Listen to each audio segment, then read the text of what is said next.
فرضیت کے حوالے سے ارشاد فرمائیے۔ بسم اللہ الرحمن الرحیم۔ زکوٰۃ کی فرضیت کے حوالے سے قرآن مجید میں کئی مقامات پر اس کے متعلق ہمیں حکم دیا گیا، وَأَقِیمُوا الصَّلَاةَ وَآتُوا الزَّکَاۃَ، نماز پڑھو اور زکوٰۃ ادا کرو۔ اور دیگر مقامات پر بھی اللہ رب العزت نے ارشاد فرمایا وَمَا أَنفَقْتُم مِّن شَيْءٍ، اللہ کی راہ میں جو کچھ بھی تم خرچ کرو گے فَهُوَ يُخْلِفُهُ، اللہ اس کا بدلہ عطا فرمائے گا، وَهُوَ خَيْرُ الرَّازِقِينَ، اور اللہ بہترین رزق دینے والا ہے۔ اور کئی مقامات پر اللہ رب العزت نے زکوٰۃ کے حوالے سے ارشاد فرمایا وَمِمَّا رَزَقْنَاهُمْ يُنْفِقُونَ، جن لوگوں کو ہم نے رزق دیا ہے وہ ہماری راہ میں خرچ کرتے ہیں۔ مفسرین فرماتے ہیں کہ یہاں خرچ کرنے سے مراد زکوٰۃ ادا کرنا ہے۔ اور اسی طریقے سے قرآن مجید میں پارہ نمبر 18 کے اندر اللہ رب العزت نے مومنین کی صفات کو بیان فرمایا وَالَّذِينَ هُمْ لِلزَّکَاةِ فَاعِلُونَ، ایمان والوں کی ایک علامت ہے، پہچان ہے کہ وہ لوگ زکوٰۃ ادا کرتے ہیں۔ حدیث مبارک کے اندر بھی زکوٰۃ کی اہمیت کو بیان فرمایا گیا ہے، کیا گیا ہے۔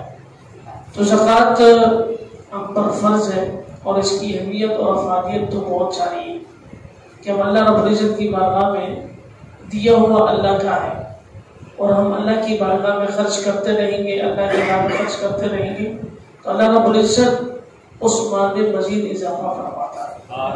میرا صلی اللہ علیہ وسلم کا فرمان ہے، آپ علماء کرام سے، ائمہ کرام سے بارہا بھی سنا ہوگا، اللہ کی راہ میں خرچ کرنے سے مال کم نہیں ہوتا، صدقہ کرنے سے مال کم نہیں ہوتا بلکہ بڑھتا ہے۔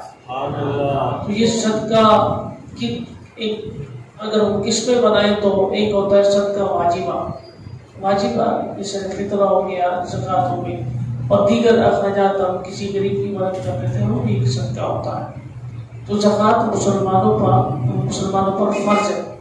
اور حدیث مبارکہ کے اندر اسلام کے بنیادی ارکان بیان ہوئے ہیں۔ اسلام کے بنیادی ارکان 5، کتنے ہیں؟ 5، اور ان اہم ترین رکن میں سے ایک رکن ہے زکوٰۃ ادا کرنا۔ تو زکوٰۃ مسلمانوں پر اللہ رب العزت نے جو صاحب نصاب ہے اس پر اللہ رب العزت نے فرض کی ہے۔ تو زکوٰۃ اگر ہم دیکھیں ہم پر فرض ہے تو خوش دلی کے ساتھ ہمیں زکوٰۃ ادا کرنی چاہیے۔ تو زکوٰۃ ادا نہیں کرتے تو قیامت والے دن کے بعد الٹا ہمارے گلے آئے گا، سانپ کی صورت میں بن کر۔ اور اگر سونا اور چاندی والی صورت ہے، اللہ رب العزت نے ہمیں سونا اور چاندی کے مال سے نوازا ہے، تو اگر یہ والی صورت ہم زکوٰۃ ادا نہیں کریں گے تو قیامت والے دن ایک گرم کر کے پگھلا کر ہمارے جسم کے ساتھ لگایا جائے گا، اور یہی وہ سونا اور چاندی ہوگی جس کا زکوٰۃ ہم دنیا کے اندر ادا نہیں کرتے۔ تو خوش دلی کے ساتھ اللہ رب العزت کی بارگاہ میں جس پر بھی زکوٰۃ فرض ہے وہ لازمی ادا کرے۔ اللہ رب العزت ہم سب کو زکوٰۃ ادا کرنے کی توفیق عطا فرمائے، اپنی راہ میں خرچ کرنے کی توفیق عطا فرمائے۔ ماشاءاللہ ماشاءاللہ۔ حضور یہ ارشاد فرمائیے گا کہ زکوٰۃ کس پر صاحب نصاب کب ہوگا بندہ کہ وہ زکوٰۃ ادا کرے؟ صاحب نصاب ہونے کی کنڈیشنز کیا ہیں؟ صاحب نصاب کون شخص ہوتا ہے؟ یہ آسان اس کا جواب ہے، جس کے پاس 7.5 تولے سونا ہو، اور دوسری یہ ہے کہ یا تو اس کے پاس 52.5 تولے چاندی ہو، یا اس کی مقدار اتنی مالیت ہو یعنی رقم ہو۔